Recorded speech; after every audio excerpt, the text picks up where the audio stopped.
ఎన్ని టీవీలల్లా ఇంకెన్ని అడ్వర్టైజ్లల్లా చెప్పినా సైబర్ సెక్యూరిటీ పోలీసులు మైకులు పెట్టి మొత్తుకొని చెప్పిన జనాలు భయపడో ఆశపడో అకౌంట్లలో ఉన్న పైసలను సైబర్ దొంగల పాలు చేస్తున్నారు.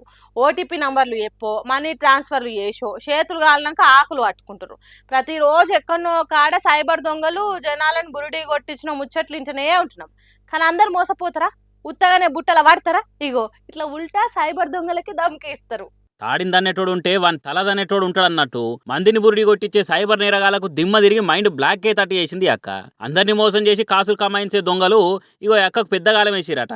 కరీంనగర్ జిల్లా హుజురాబాద్ ఉన్న మంజునాథ్ సిమెంట్ షాపుకు లోకల్ ఎస్ఐసిఐలు ఫోన్ చేసి అర్జెంటుగా 20,000 ట్రాన్స్ఫర్ చేయమన్నారట.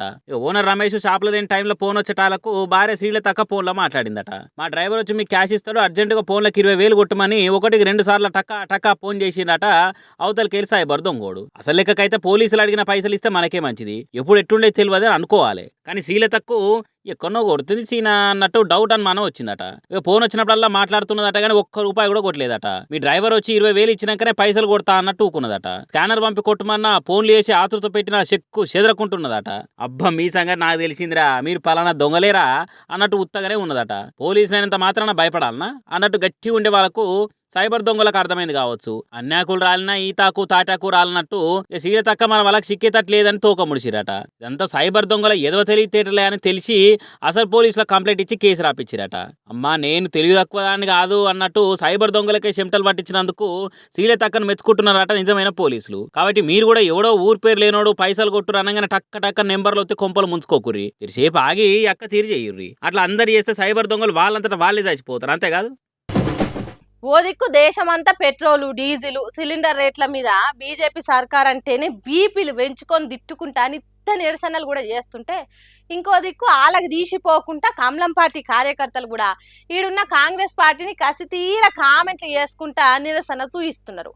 అదే ఫ్లోలో ఆకుల శ్రీవాణి మేడం కూడా ఇగో డైరెక్ట్ సెక్రటేరియట్ ముంగట్నే కానొచ్చింది. ఇట్లా ఇచ్చిన హామీల్ని ఆగం చేసిర్రు అనుకుంటా కాంగ్రెస్ సర్కార్ మీద కయ్యానికి దిగుతుంటా బీజేపీ లీడర్ ఆకుల శ్రీవాణి మేడం చూడుర్రి. మంచిగా ఓ కారు బోర్డు కెమెరా మైకు అన్ని సెట్ చేసుకొని ఫుల్ ప్రిపేర్డ్గా వచ్చి సెక్రటరీ కాడ దిగింది. ఇట్లా ఇక సచివాలయం ముంగట నిలబడి బోర్డు పట్టుకొని కాంగ్రెస్ సర్కార్ రైతులకు అన్యాయం చేస్తున్నారు, రైతు పండించిన ధాన్యం కొంటలేరు, రైతుకు భరోసా లేదు, 6 గ్యారంటీలు అమలైతే లేవు, తెలంగాణ ప్రజలకు రక్షణ లేదు అని బోర్డు రాసి పట్టుకున్నది. ఇట్లా ఇంత సెంట్రల్ పవర్లున్నా కానీ స్టేట్ల ప్రతిపక్ష పార్టీ కాబట్టి బీజేపీ తరపున బిగ్గరికి ఇవన్నీ అడుగుదాం అనుకున్న మంచిదే.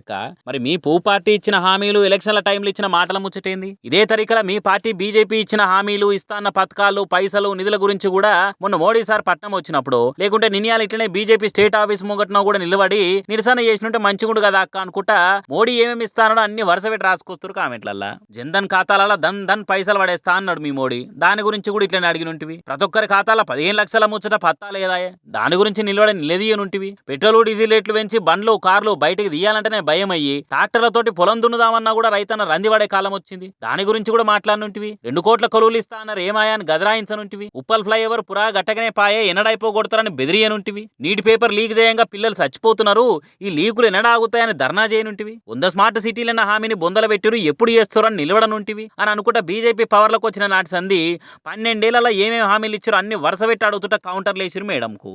మనము ఒకళ్ళని అడిగినప్పుడు మరి మన పరిస్థితి ఏంది, మన పార్టీ మీద పబ్లిక్ ఏ తీరు కోపంతో ఉన్నారు అవన్నీ కూడా ఆలోచన చేసి ఇసొంటి రీల్స్ దిగితే మంచిగా ఉంటుంది.